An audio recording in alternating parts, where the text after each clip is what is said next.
expertise. We have been meeting since February, and we are concerned that the ring houses at the University of Alberta's North Campus should remain in situ and be preserved for the future. We came together dedicated to this goal to keep them in situ and prevent a demolition, which was proposed by the University of Alberta. And that's what triggered us into action. And so such a large community has come together. We've had over 2,500 signatures on a public petition. We have had more than 1,400 video views, and we thank everyone for their engaged interest in the ring houses and their survival. We're also interested in the preservation of heritage at the U of A more broadly, in the city of Edmonton, and also university heritage across Canada.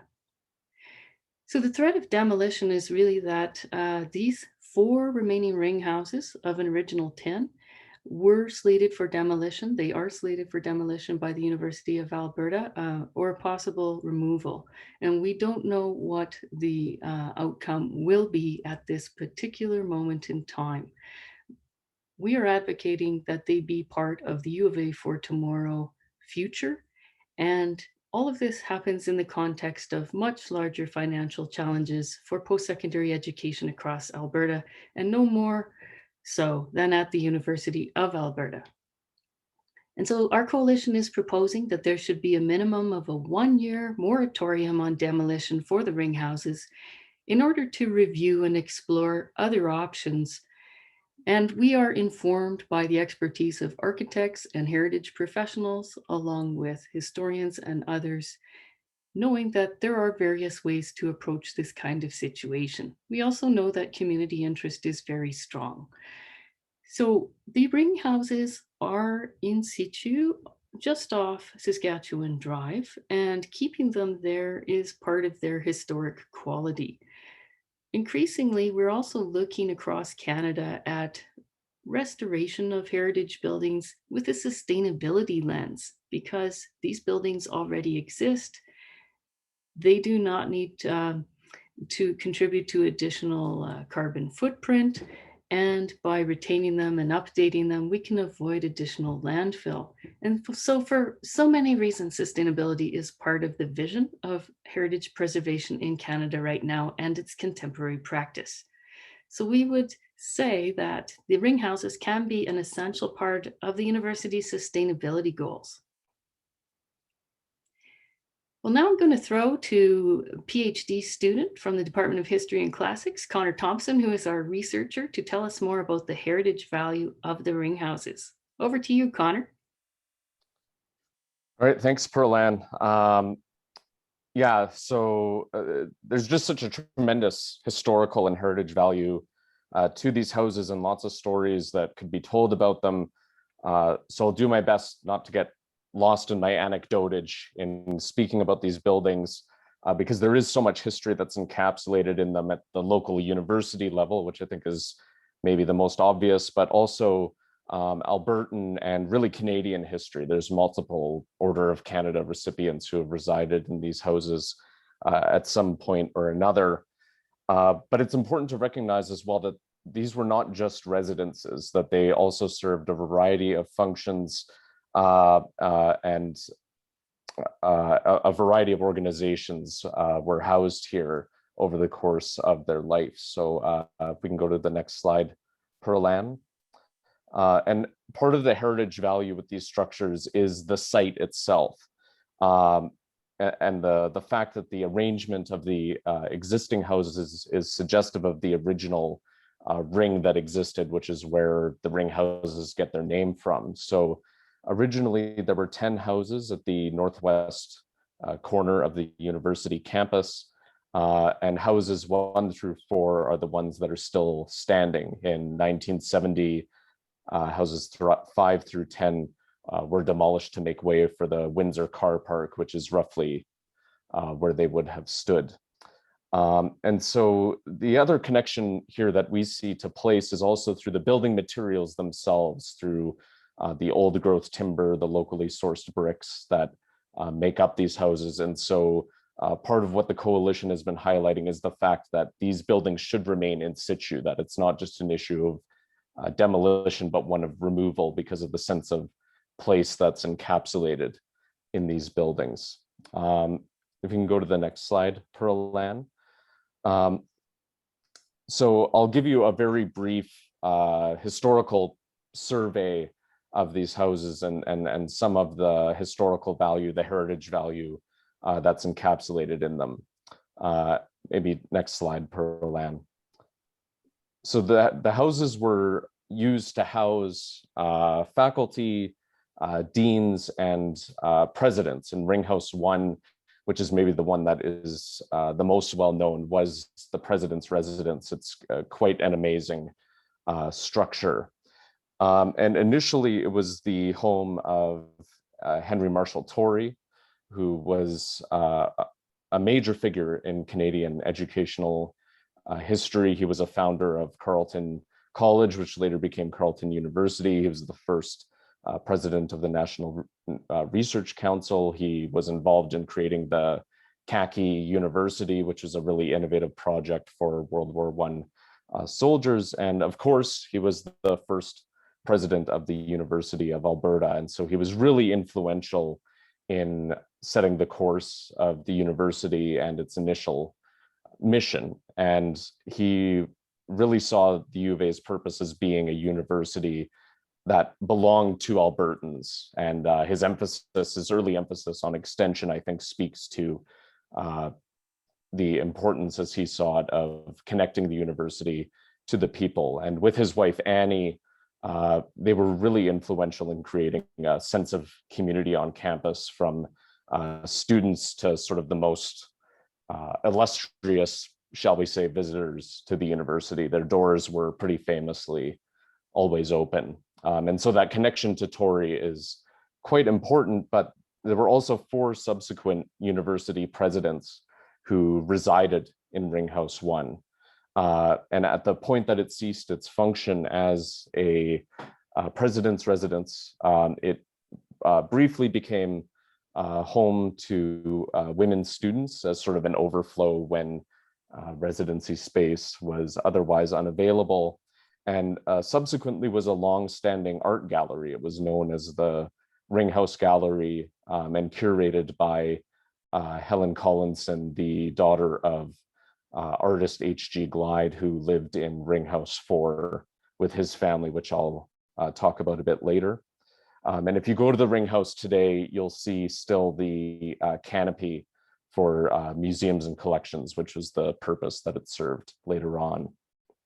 So a lot of history there. Ring House 2 was initially the home of Muir Edwards, who was one of the first professors at the U of A in civil engineering, and someone that's probably well known to all of us who are connected to the U of A is Maury Van Vliet, who lived here with his family. He was the Dean of Physical Education, a major figure again in education history throughout Canada. And he lived here with his family from the 1950s to the 1970s. And he was very fond of this place. There's a wonderful article from 1970 at the time of the other demolitions, where he says that the only way he would leave his home is if he retires or he's chased out by a bulldozer. So he was really fond of his home here. And later, this house was the home of the U of A Press, and in its just about 20-year history being housed here, saw many very important publications emerge. So the U of A Press, again, made its home in Ring House 2. Next slide, Pearl-Lan. Ring House 3 initially was the home of William Carr until 1936, when he became the U of A president, at which point he moved into Ring House 1. And after that, there was sort of a variety of people who made their home here, including philosophy professor Dr. Herman Tennyson in the 50s.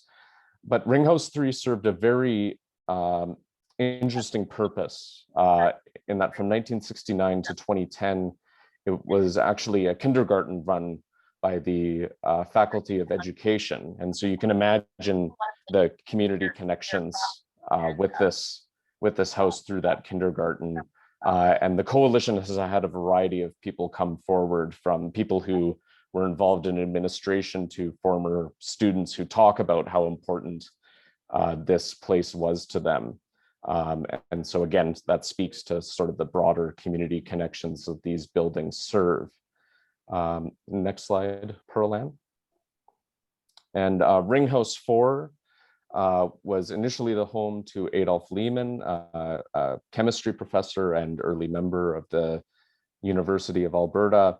And as I've already mentioned, and maybe some of you were at the wonderful presentation yesterday about the Glyde family, in the 1950s, it was home to artist H.G. Glyde and his family. And Glyde was a really interesting person involved in the Banff Center for Fine Arts. A lot of his art still hangs in the University of Alberta.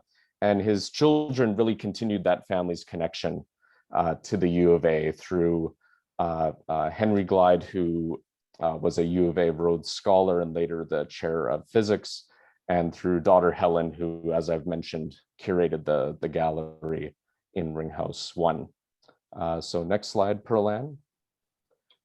And so really, I think that even though these structures were initially used as residences, we can see the variety of other uses that these buildings were, the variety of other uses that these buildings served. And this suggests sort of the potential future for the ring houses and their ability to be reimagined and regenerated. And so to speak a little bit more about that and what those possibilities might be, I'll now turn it over to architect Shafraz Kaba, who's done some amazing work on regeneration and reimagining the ring houses. So Shafraz, over to you. Thank you, Connor.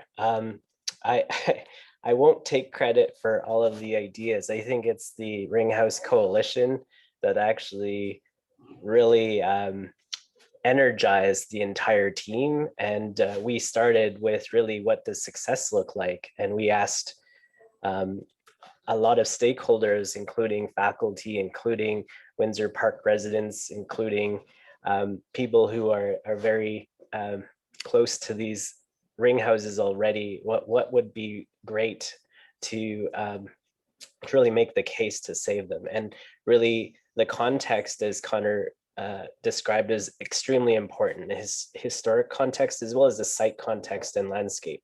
As you'll see in a minute, the ring houses are nestled within this really neat northwest corner of the campus, and they're really surrounded by an amazing canopy of trees that really embrace them. And it would be a shame to actually take them out of the context if they were going to be moved. And frankly, when we started to look at how the campus plan would be, you're not actually saving a lot of space or creating new development space if they were removed. So that was a key part of what success looked like. And furthermore, we talked about how the ring houses could be a didactic tool or a precedent-setting example of how to do heritage retrofits for energy efficiency for the 21st century. And all of this is really based on how we can engage both the university and the public and the neighboring communities to make this a bridge or sort of a connector to the Windsor Park community, a connector to the River Valley, and really help create that really dynamic space that somewhat the university lacks in bringing people to campus. So those are some of the key success factors. And from that, we really wanted to understand who could be stakeholders or users of the ring houses and what type of programmatic ideas could be. And so we have, as you see here, a plethora of ideas, everything from housing and different types of housing for alumni to students to even people who want to live in this community to an idea that we have to create a hybrid program where we really mix ideas and uses that the university needs. So as Connor described, like reimagining how some of those ring houses can lend themselves to living lab opportunities because of their small scale nature, or how they could become a boutique hotel, or how they can become a microbrewery. So, and when we really started to master plan this and take those ideas, it really made sense to look at how the university club is central to this arc of the four remaining ring houses, and how that university club can offer the services for food, for beverage, for sort of the amenities it already has there as a leverage to develop these further. And then sort of the third phase of this idea is really to activate the very northwest corner, between 116th Street and Saskatchewan Drive into this is where the density or the development the university can build on can really take advantage of, because right now it's half of it is a paved parking area, and the other half was once part of what used to be the alumni club that is no longer there. So we're very sensitive to try and retain the landscape. So as you can see in this diagram, there's still existing trees. And with that idea, we wanted to nestle sort of this development idea that takes advantage of a bigger strategy of how to provide the space, everything from academic programs. We hear hints about a new school of architecture and how those can have classrooms and studios, and even a satellite library and lecture halls, to the whole idea that this has to really bridge to the Windsor Park community and bring in some housing, bring in people to enjoy the ring houses as a boutique hotel. We're visiting lecturers to the university, or to utilize one as a potential cafe or a potential living lab. Like, these are, I think I have to stress the importance of the scale of the ring houses being very unique in the development of our ideas, and how they creating this little place in the university allows us to give space to these other larger programmatic areas that kind of build off of that energy. And that's from our stakeholders who really lended these ideas of really mixing up the different opportunities. Because actually, when we looked at this site, it brings together some really neat ways to take advantage of the River Valley site itself, and how the ring houses can draw more people for this corner of campus. And I think that's sort of what was really exciting, and how my colleague Tara McCashin took some of these and modeled it in this way to be able to illustrate it from our conversations and workshops. I can probably stop there because I could probably talk forever on this subject. So I'll pass it over to David Ridley. Actually, just before we do, I see it is 12:25. We have people on this call who have lived in these ring houses. We have people who have worked in them. I welcome any comments or questions in the chat that you might have for Shafraz. Thank you to Shafraz and Tara McCashin for their splendid pro bono contribution here in helping us with a conceptual rethink of the future of the ring houses.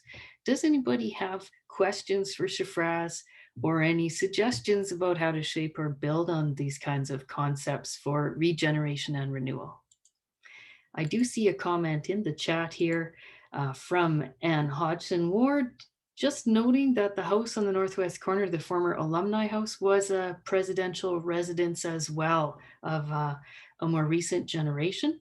And Talia Dixon, a VP of Student Life for Student Union, comments, one of our staff members read this proposal and thought it was great, but also suggested that a dispensary might be interesting. Just thought I would pass that on. Thank you. Any other thoughts or comments to pass on from people on the call today as you are looking at that proposal? And our proposal is also posted on our social media. Thanks to Don Valentine, our fantabulous social media chief, who is putting links into the chat during our meeting, and you can pick up more information there. So if I see no further questions at this stage, we will pass it to the Executive Director of the Edmonton Heritage Council and my colleague, the co-chair of the Ringhouse Coalition, David Ridley. Go ahead, David. Thank you, Pearl Ann, and thanks to Connor and Shafraz for those great presentations. I also like Shafraz worked in the word plethora earlier in his comments, so I always appreciate that for some reason. Yeah, for those of you who may not be familiar, the Edmonton Heritage Council is an organization. We have a strong relationship with the city of Edmonton. We certainly administer funding programs, but our mission is to connect people, and by that we mean citizens of Edmonton and others, with the stories of their city. And if I were to embellish that a bit, it's really connecting people with people around the stories of their city. And so the ring houses are one of those, and it's other things as well. So I'm really delighted to participate in this work with the coalition. I wanted to just touch on 3 points, and I'll keep my remarks brief. It's really just talk a little bit more about the Edmonton context for this, which Shafraz touched on. I wanted to say a little bit about the new, maybe not so new, but the emerging agenda for preservation, broadly speaking, in North America, because I think that's germane to what's going on here. And then just a little bit at the end on over the importance of citizen engagement, which will seem obvious, but a couple of observations on that I'd like to make. So the Edmonton context, I mean, everyone recognizes that the ring houses are on the University of Alberta campus. So its governance and its relationship to those houses is really unto its own. Certainly organizations, or sorry, the city of Edmonton or city council, government of Alberta can have influence on that, but it's more influence rather than forcing matters. That being said, the Minister of Culture, Multiculturalism and Status of Women currently in the government of Alberta does have the prerogative to call for a historic resource impact assessment, which would really bring more forward the value of the houses. Now, we've been in touch about that. The government of Alberta is very supportive of the work that's going on, but it's not at this time choosing to weigh in on that. But I'm just pointing out there's a kind of isolation that happens around heritage and historic assets in Edmonton that is about different legislation, often lack of regulation. Sometimes in the case of the university, I would say a refusal to observe the regulation is in place, and then the refusal of other organizations like the government of Alberta to weigh in on that. Although I think that's a longer term path here that we'll follow. But here's what I really wanted to say about the Edmonton context. Of course, these houses are on the university campus, connected to Garneau and its challenges, more largely into Old Strathcona. The River Valley context, I think we should look at the ring houses and the possibilities here in relationship to such emerging projects carried out by the city of Edmonton, such as Touch the Water, across the Walterdale Bridge up the south side, thinking about River Lot 11, the crest of the River Valley, along Saskatchewan Drive, through Old Strathcona and Garneau, the university campus, Rutherford House, and then to this particular corner of campus and the River Valley, overlooking the North Saskatchewan, and of course continuing through down to Emily Murphy Park and Horillac Park. So just trying to make some connections about how this can play into it. And one thing I'll touch in is I think this, we may need to think a bit more about. So where's the treaty? How might the Confederacy of Treaty 6 be interested in this, thinking about the relationships that were formed down at Fort Edmonton Park in terms of the now open Indigenous peoples experience? And I'd also include the Métis Nation of Alberta in that, of course, given the river lot structure of this related to this and Garneau itself. So those are important things that I think we need to think about in terms of the university stance in this. And I also wanted to point out, it's interesting, those of you who are familiar with what happened with Hangar 11, which is adjacent to the Northern Alberta Institute of Technology campus.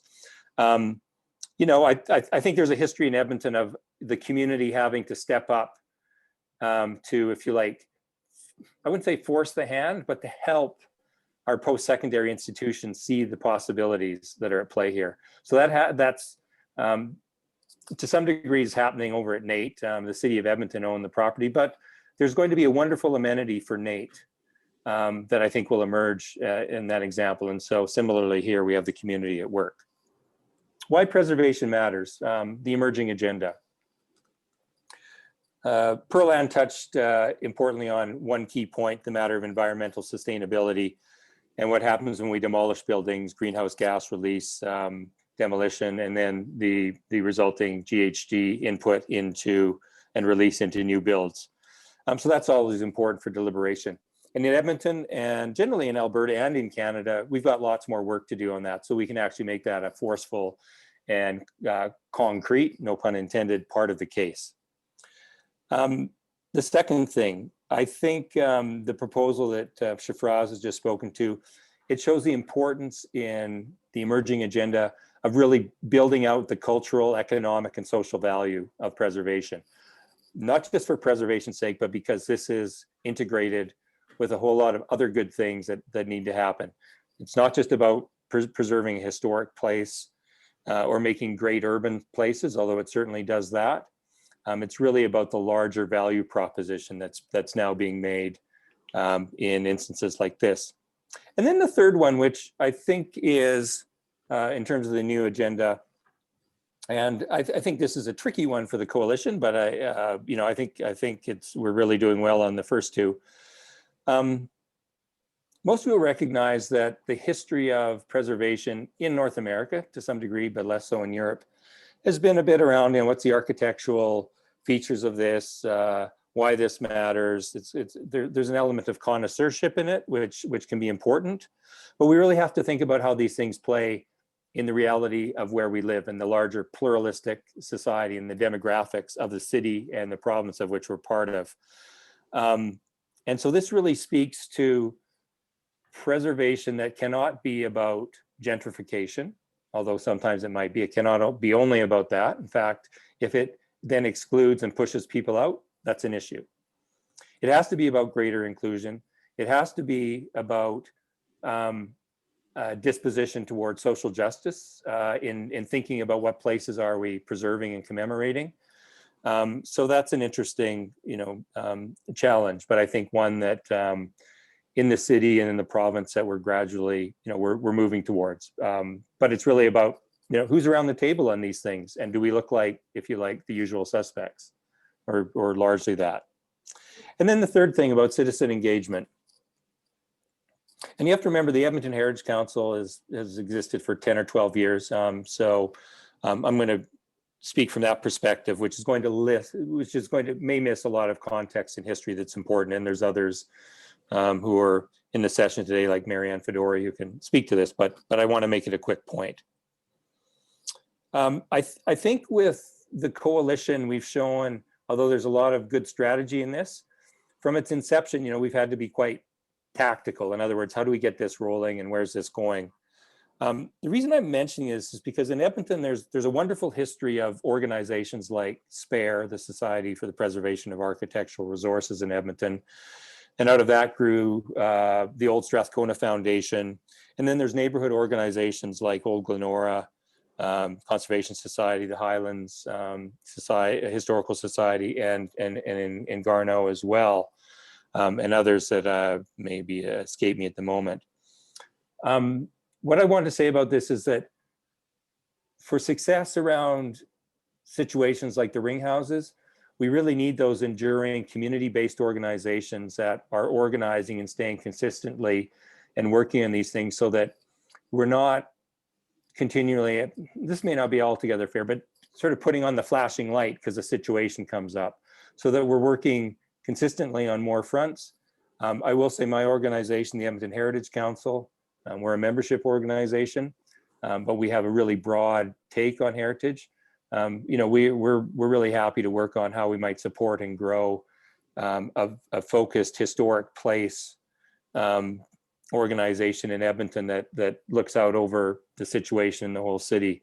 I think organizations like Heritage Forward are probably positioned to think about that, and how we can grow the movement, if you like, because I think the movement is now so exciting with the kinds of things we've just touched on, that there can be a much wider interest. So David, we've got some I'll leave it. responses. Let me link these up with some of the things you've saying. Adriana Davies comments, there's a need to move away from a reactive mode to a proactive one.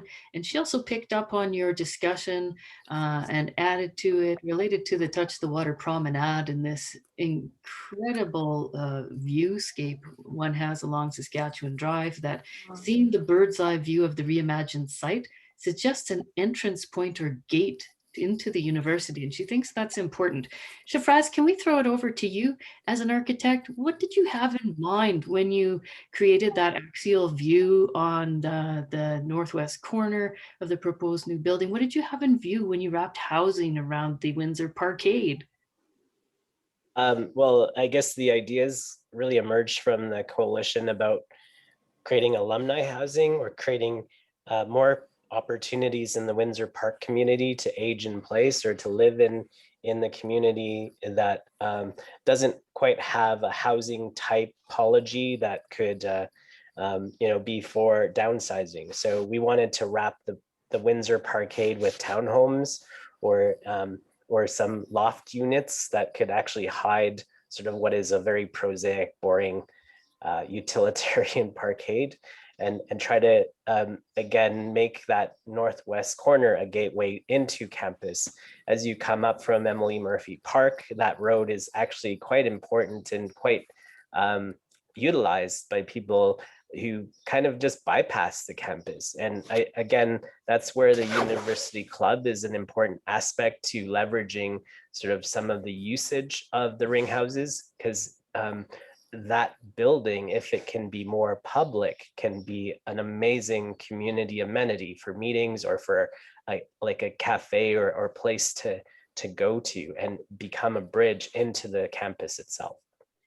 I understand that the University Club building itself is a historic structure designed by John Rule with Rule Win Rule, the university architects at an earlier era. So that is a fabulous thing to consider. We have a shout out to Ellen Shoke. Would you like to say a few words, Ellen? The very important legacy of the University of Alberta in Edmonton and why these buildings represent it, or anything else you have on your mind to share today. Well, hi, everybody. I've written 4 books about the U of A, and the ring houses to me are such a central part of the university and really have been ignored, I think, for many years.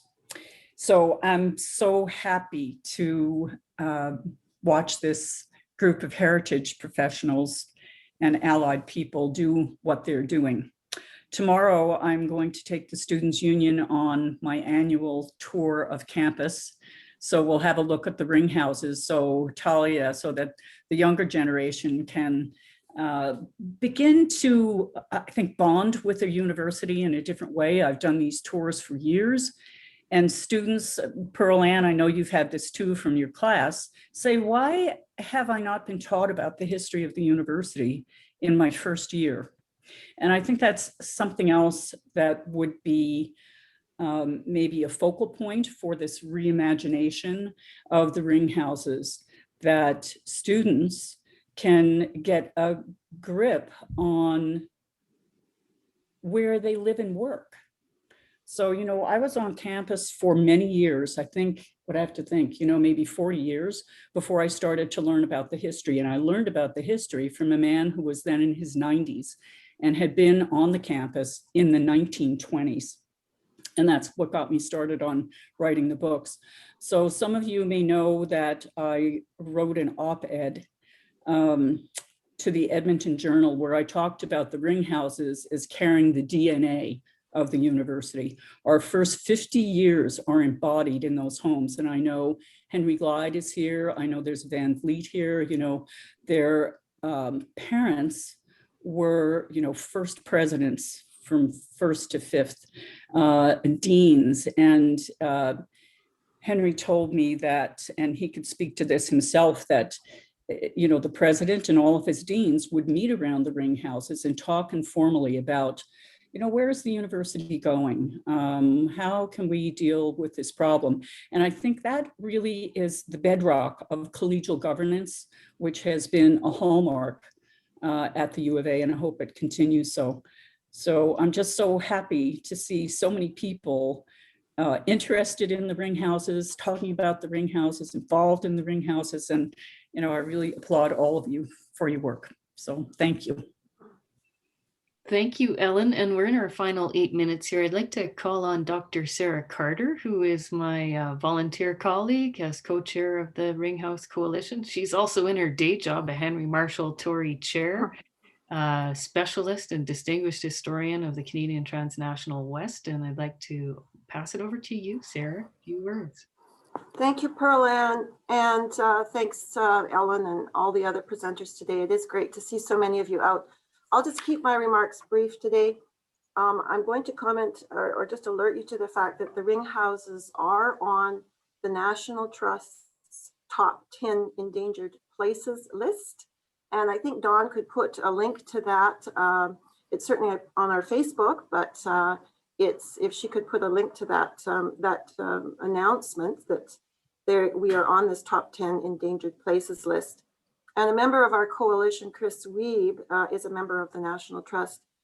The National Trust is Canada's national charitable not-for-profit organization that leads and inspires action for places that matter. And they have a long track record and a team that's passionate about the future. But what's really great is that they shine a national spotlight on endangered heritage places. And they want to stress, that not only the history of these buildings, but what needs to change. And that they stress that the demolition announcement spotlights the systemic challenges facing older heritage buildings on post-secondary campuses across Canada. And we've just become aware of, and we're not quite clear what's happening in Saskatchewan with some of their historic barns, for example.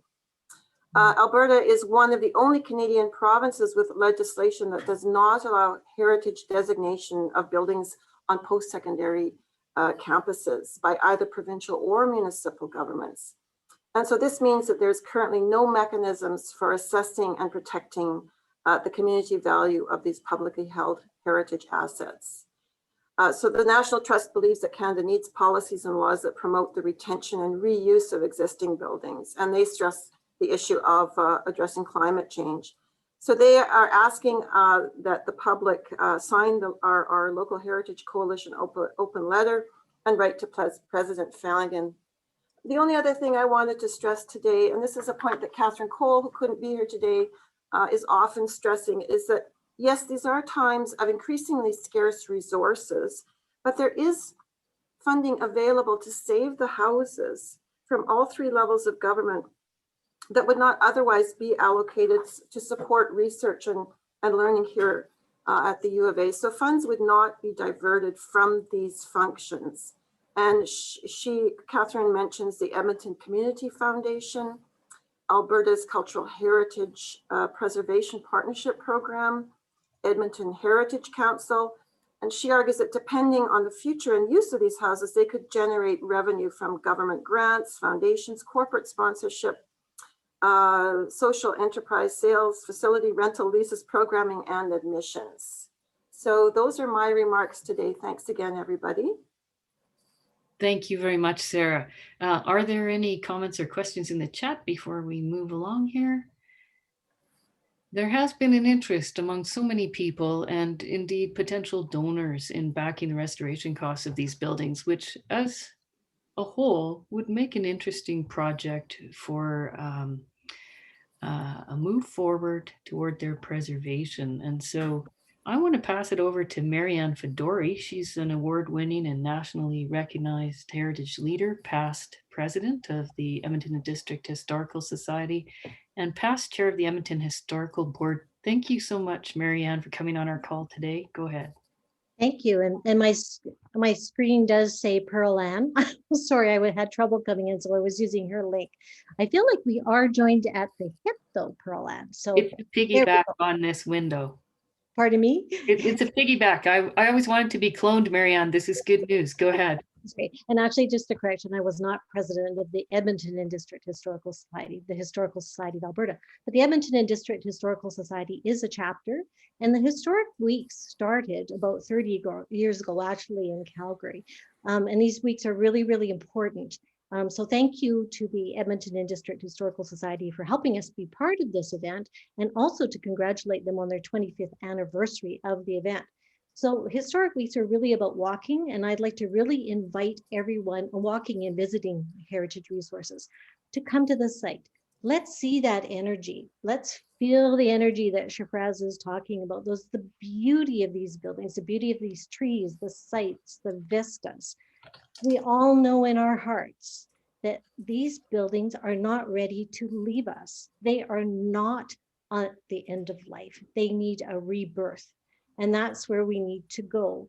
So this incredible coalition of professionals who have been doing this, we added it up. I'm not going to give my age away, but if we added it up, it'd be like 300 years of experience.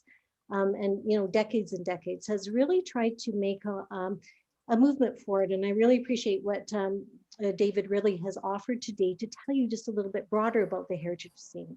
So if you want to be engaged, please, we are willing to have as many voices as possible.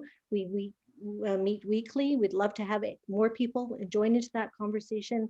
We encourage you to go talk to people like interests to help percolate and seed the conversation, not only in Edmonton, but if you could do that nationally, because as we've seen, one of the buildings is of national importance. So there's so much that we can do to carry this forward, and to do it in a collaborative way, in a positive way, not the fight of standing in front of something and being angry, but to actually say, we can shift, we can reset. That's become a very big thing in our COVID world of repositioning, to reset and relook and regenerate. And we're in a world where we know we have to respect many, many voices and many, many concerns like the environment. So we are accepting a model of sustainable use in a new current conversation. The buildings are of historic value, exceptional historic value to the community, not just to the University of Alberta, their connections, as we know, their peoples, their stories, their event, and it is defining a sense of place. There's a significant sense of place attached to these buildings. There are symbols, but our rising economic pressures are going to require really strong directional policies, and David has said that, and citizen action that will help make a really sustained change. So we hope that you'll join us in for a grand rebirth of the ring houses, to salute and solidify the many underlying visions that they represent for both the University of Alberta today, its legacy of its past, for tomorrow, and to the great legacy of the province. And I just want to go back to the history of the province, because the Historical Society, which the EDHS is a branch, was enacted in 1907 as a foundational element of the province of Alberta. And many of the people that were involved with these cultural institutions and looking forward to preserve history, heritage, were very much involved with this particular site. So the first premier and many other people like Dr. Torrey. So it's really significant, really important, and join our Facebook group. Thank you. Thank you, Marianne. So we can look no farther than the Rutherford House for an optimistic example of the success of heritage preservation at the University of Alberta in earlier times, and we're very hopeful for a similar future for the ring houses. Also mindful of all of the other historic and heritage structures and places on all of the university's campuses and lands, including a century-old horse barn on South Campus. So as we close, please do check out our Facebook page, friend us, like us, stay in touch. There's more information there for how you can send your letter to President John Flanagan of the University of Alberta, how to CC it.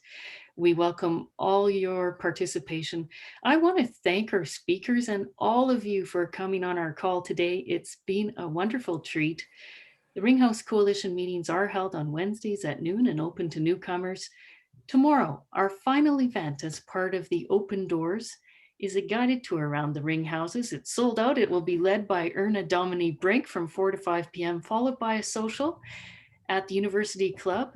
Our friends at the University Club are waiting for us there on Saskatchewan Drive. So in the meantime, take a walk, take some pictures, see these ring houses.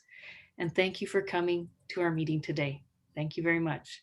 Tansi, Marcy, merci. Thank you.